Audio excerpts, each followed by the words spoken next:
Senhoras e senhores, esse é o Juan e esse é Edgar Leite, jornalista, mestre em ciências políticas. Uma saudação especial para você, obrigado pelo convite.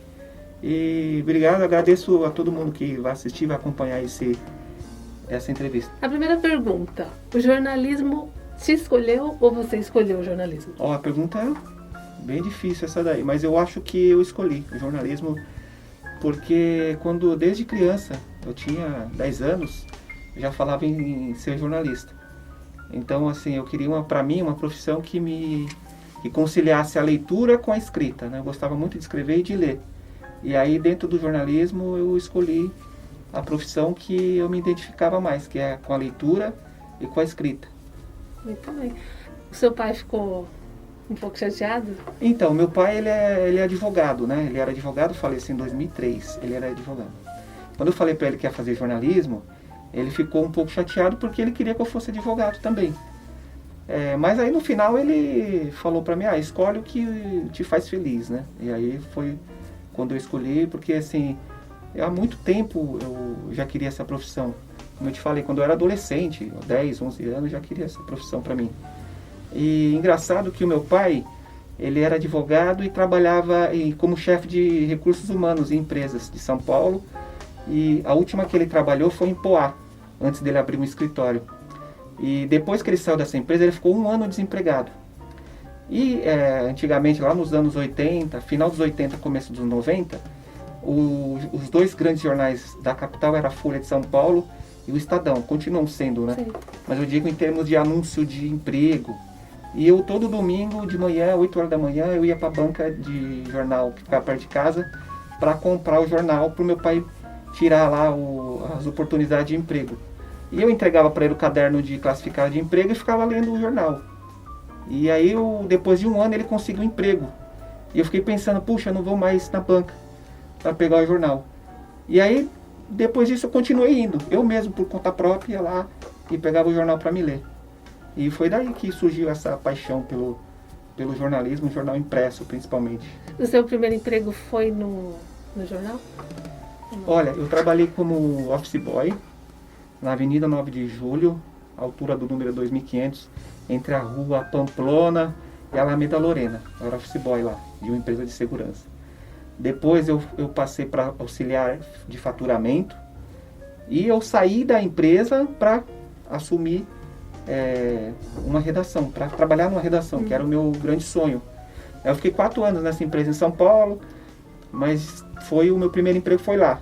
Com 16, 17 anos, eu comecei a trabalhar lá. E no jornal já foi no diário ou não?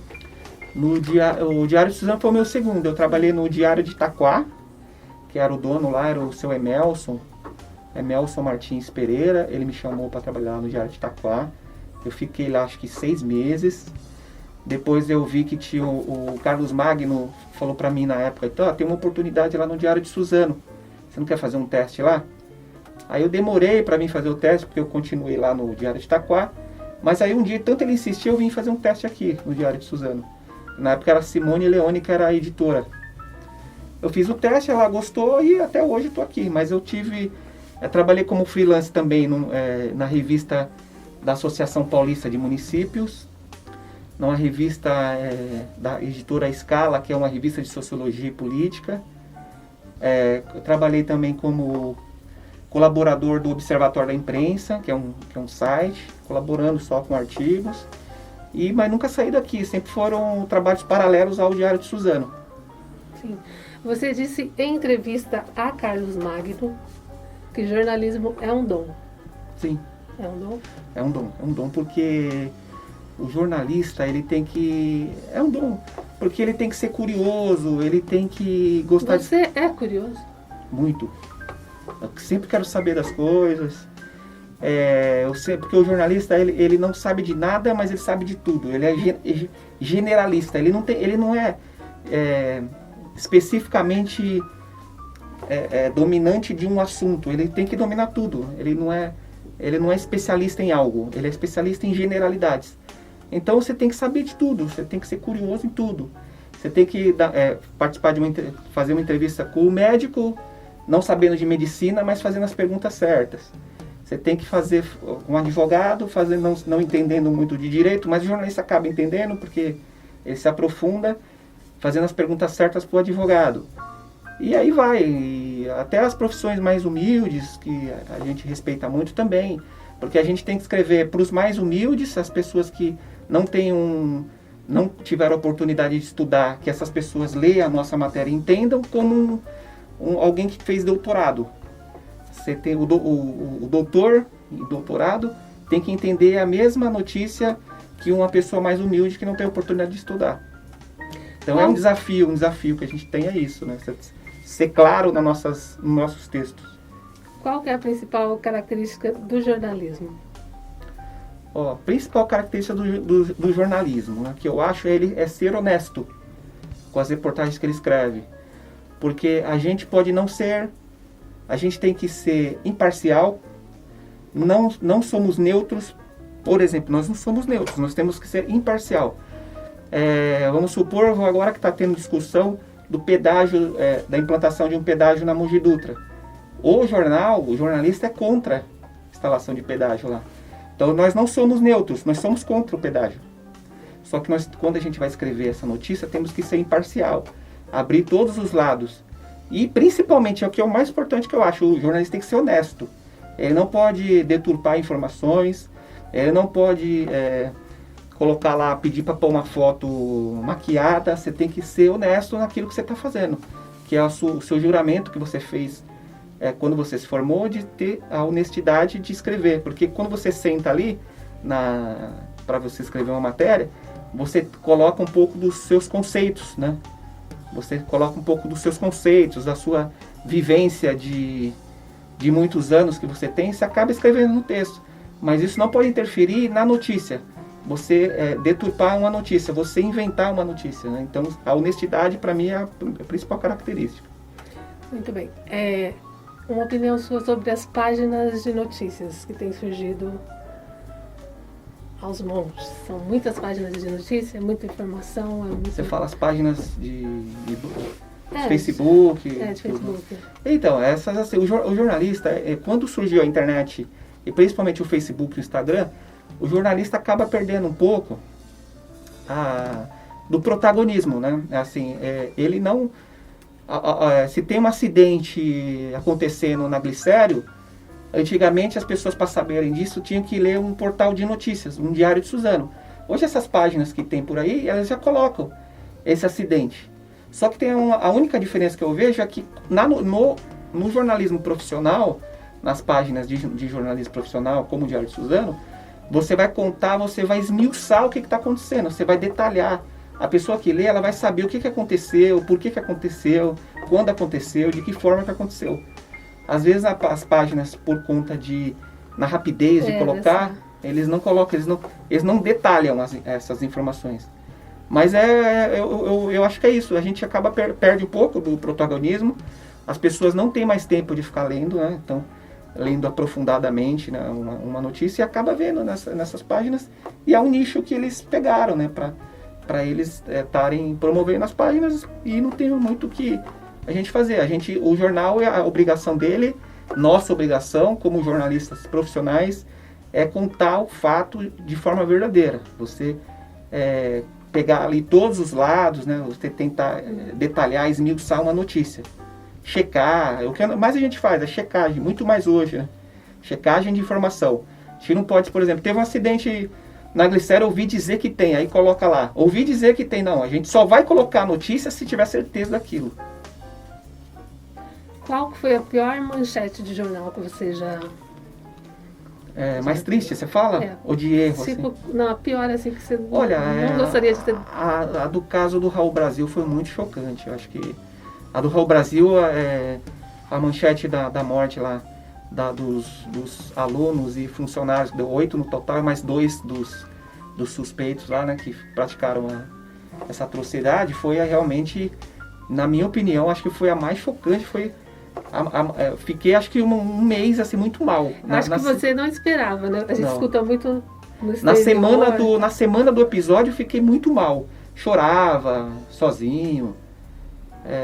Nossa, foi muito chocante. Isso marcou muito. Teve essa que realmente eu acho que foi a pior de todas. Depois dessa, qual que te marcou? Teve uma que eu fiz de polícia também, de um garotinho que foi assassinado pelo tio em Poá. Essa também foi bastante chocante, foi uma tragédia muito grande. A morte muito violenta do menininho, né, um garotinho. Acho que ele tinha, na época, acho que 6 anos, fazia polícia. E o tio dele matou ele com... pegou aquela talhadeira, né? E matou ele com... Essas matérias de polícia são sempre as mais trágicas e as que chocam mais a gente. Pesada, né? Como que você lida com a tecnologia? Olha, a tecnologia, eu lembro, engraçado, que em 1998 a internet começou muito forte entrar dentro das redações, né? Porque em 98 foi eleição e a gente não precisava mais ir no local de apuração, que a gente pegava tudo pela internet, no site dos tribunais de eleitorais. Então eu lembro muito como começou aí, foi em 98, estava aqui na redação, e de lá para cá muita coisa mudou e a tecnologia ela está cada vez mais avançada, vai evoluindo, né? Eu confesso para você que eu tenho um pouco de dificuldade com a tecnologia, né? Porque assim, eu sou de uma geração que nasceu sem tecnologia. Era máquina de escrever, você fazia rádio, ouvia muito rádio, televisão. Quem está nascendo na era da tecnologia, sei lá o final dos anos 90 para agora, vai ter e tem muito mais facilidade de você manejar a tecnologia do que eu, por exemplo, que nasci nos anos 70, né? Então, assim, é claro, vai depender também da pessoa. Tem gente que tem a minha idade e se dá muito bem. Eu estou tentando, eu tento me aprimorar na tecnologia. Tem uma professora lá que é a minha filha, de 17 anos, que me ajuda. Mas eu tenho uma certa... Ela tem paciência, assim, ela assim... Não tenho muito. Ela já... É que eu pergunto a mesma coisa várias vezes. Então, assim, eu esqueço. Como que faz isso? Aí ela vai, mas já falei pra você, pai, como que faz. Então, assim, eu tenho uma certa dificuldade, mas, assim, eu uso a tecnologia na medida do possível, assim. Claro, tem muita coisa que eu não sei. Ainda mais trabalhando em jornal, a gente tem que usar muito, né? A tecnologia é importante. Como que você vê o futuro do jornal impresso? Olha, o jornal impresso passa por uma dificuldade muito grande mesmo, né? A gente tem que se reinventar todo dia. Eu confesso para você que é uma pergunta difícil de ser feita, né? Você sabe o que vai acontecer, porque quando o jornal impresso ele é impresso e ele passa para o digital, ele vai ter mais dificuldade do que uma empresa de comunicação que já nasce digital. A gente tem dificuldade. Então, assim, mas eu acho que ele vai viver por muito tempo ainda, vai ficar muito tempo, porque um jornal regional como o Diário de Suzano, por exemplo, vou citar aqui o jornal Diário de Suzano. As notícias de Suzano, as notícias relacionadas à cidade, só vai sair aqui. Você não vai ver na Folha, no Estadão, porque a Folha e o Estadão têm outras notícias, talvez para eles mais importante do que uma que saiu em Suzano. A não ser que seja um caso, por exemplo, do Raul Brasil, que é um caso muito emblemático, e aí vai sair nesses jornais grandes. Mas uma notícia do cotidiano de Suzano, você vai sair só aqui, no Diário de Suzano. Então o que a gente faz? A gente está tentando aprofundar cada vez mais as notícias. A gente tem uma carta de leitores muito fiéis, né? Aqueles mais antigos. Tanto é que o jornal que não sai no feriado, eles já reclamam, querem saber do jornal.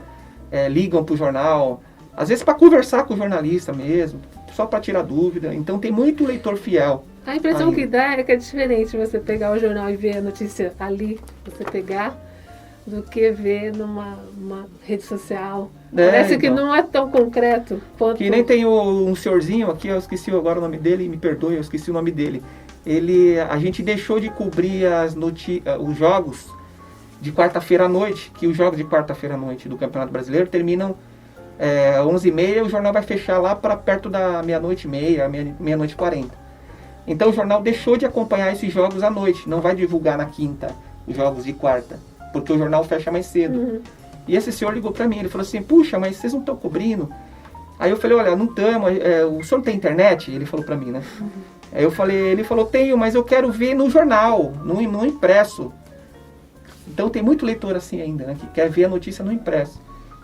Leitores, o público é diferente do impresso de digital, né, de portal. Qual a habilidade que você não tem, mas gostaria de ter? Ó, eu tenho uma frustração, na verdade, de não ter tocado violão. Isso que eu ia perguntar também. Na verdade, assim, ó, eu fiz 5 anos de conservatório musical de saxofone. Eu toco saxofone, tenho um saxofone em casa, mi bemol. Já fiz parte de um grupo musical. Mas violão é uma coisa que eu queria ter aprendido e não aprendi. E eu fiquei triste por causa disso. Eu não aprendi violão. Já pensou em ser músico? Seguir carreira assim, tipo... Não, sempre foi por hobby. Sempre foi por hobby, tocava... Assim, eu tinha um colega que tocava pistão, eu tocava sax, o outro meu amigo contrabaixo, o outro guitarra e violão. E tem um colega que tocava clarinete. A gente juntou, formou um grupo, tocava em casa pro hobby, que tipo se de música reunia. fez? A gente tocava tudo, tocava MPB, tocava às vezes música de igreja, música gospel, às vezes tocava rock, pop rock, era assim, era meio variado. A gente gostava da música, né? De forma bem variada. Mas não foi pra frente, cada um foi pra um lado, aí ficou assim. Eu tenho sax em casa lá, de vez em quando, mas é mais hobby, assim. Você acha que algum dos seus filhos vai seguir carreira no jornalismo? Olha, o meu filho, engraçado, né? Ele quer ser jogador de futebol. Ele é fanático por futebol, assiste, ele joga no PS4 futebol. Você joga videogame? Eu jogo, mas eu sou muito ruim, assim, eu pego todas pra ele, assim. Eu jogo. Então, assim, ele quer ser jogador de futebol. Eu já dei jornal pra ele ler, mas ele não quer saber de jornal. Ele quer ser jogador de futebol. Então, não sei muito. A minha filha quer fazer direito. Já falou pra mim que quer fazer direito. Eu tenho um sobrinho que tem a mesma idade dela que quer fazer jornalismo. Assim, eu não obrigo eles a fazer jornalismo ou não fazer. Eles que vão escolher o que eles vão querer. Só que eles veem a dificuldade que tem na profissão. A gente tem uma profissão difícil porque a gente não tem hora para entrar, não tem hora para sair, porque assim, as notícias não escolhem horário e não escolhem data, né? Pode ser no feriado, a gente às vezes trabalha, agora não, mas trabalhei muito no feriado. Então, o jornalismo é igual médico, você tem que estar sempre 24 horas ali, você tem 24 horas sendo jornalista. Muito bem, complete a frase. Tenho mania de... Tenho mania de ficar balançando a perna, às vezes eu não consigo. Parece alguém que balança. É uma mania que a minha esposa fala, puxa, você não para de balançar a perna, ela tem vida própria.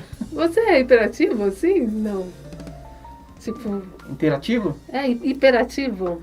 Não, eu sou tranquilo, eu já fui mais, assim, pela profissão você acaba tendo que ser, né? Muito interativo, você tem que estar falando com você aqui, mas sabendo o que está acontecendo. O jornalista tem um pouco disso, mas eu já fui mais. Mas assim, até porque muitas pessoas que são assim, muito interativas, né, acabam sofrendo um pouco, né? Então, procuro ser um pouco mais calmo, assim, mas o jornalista tem que ser interativo, não tem como não ser interativo. Eu não vou falar pra você que eu não sou, mas já fui mais. Muito bem, eu não gosto quando... Eu não gosto, tem um monte de coisa que eu não gosto. Você fala em casa... Não, pode ser em casa, pode ser. Eu não gosto quando meu time perde campeonato, aí eu fico chateado. Abafa o caso, vamos pular. Quando meu time perde, eu não gosto. Palmeirense, ai Jesus, alguma coisa. Eu nunca seria, meu Deus do céu.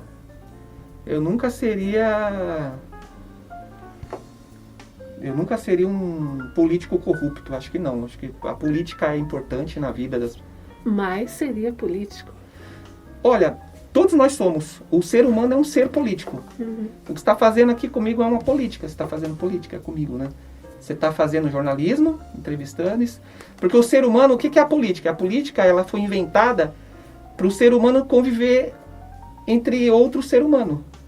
Porque se não tivesse a política, todo mundo ia se matar. Uhum. Então a política veio para fazer com que o ser humano ele consiga tolerar um outro e conviver com opiniões diferentes. A política é isso, é você abrir a oportunidade para você ouvir ideias diferentes, os antagônicos, né? Existem três pensadores da política que falaram o seguinte: o Thomas Hobbes falou assim que o homem é mau, não consegue conviver. O homem é mau, não vai conseguir conviver. O Jean-Jacques Rousseau falou, não, o homem é bom, por isso que ele vai conviver. Já a Hannah Arendt fala assim, o homem não é bom e não é mau, ele só convive porque ele faz acordos. Então é isso, a política faz isso, é você fazer acordo, assim, não ser partidário, né? Você pode ser partidário, mas a política é isso, é você tentar pegar as opiniões diferentes e para tentar fazer com que as pessoas convivam. Tudo bem, então você seria político. Já sou, né? Acaba sendo. Eu choro quando... Eu choro quando... Olha, por exemplo, o que eu te falei do caso do Raul Brasil, eu chorei muito, né, no caso do Raul Brasil. Então eu choro quando vejo cenas tristes, desigualdade social, já chorei muito vendo gente passando fome, sei lá, quando você vê a sua família triste, ou seu filho triste, a gente chora muito, é legal chorar, assim, pra você colocar pra fora os seus sentimentos, né? Eu sou meio chorão, assim. Dos 7 pecados capitais, qual você considera o pior? Eu acho que a inveja é a mais forte desses todos aí, eu acho que é mais complicado, né? 10 mandamentos. Eu ficava com o 10 mandamentos, eu não matarás, e aí eu fico com a inveja aí. Muito bem. Como o pior. Uma felicidade. A felicidade é você estar com as pessoas que você gosta. Você... Assim, eu sempre falo pra Deus, assim, eu quero só o suficiente para viver.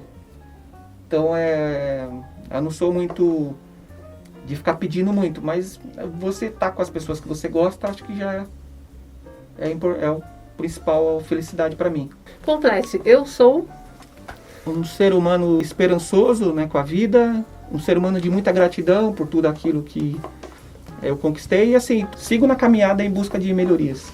Muito bacana. Senhoras e senhores, esse foi Edgar Leite, Elegância.